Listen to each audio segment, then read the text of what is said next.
ఇక్కడ చూడండి మళ్ళీ భగవాన్ శ్రీ వెంకయ్య స్వామి వారు. ఈ స్వామి, ఇది స్వామివారి విగ్రహం చూడండి.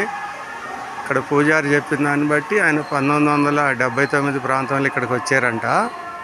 1982లో పరమపదించారంట. మొదటి 4-5 ఏళ్ళు ఏం లేదు, కానీ తర్వాత బాగా ప్రసిద్ధి చెందిందంట. చాలా చాలా బాగుంది.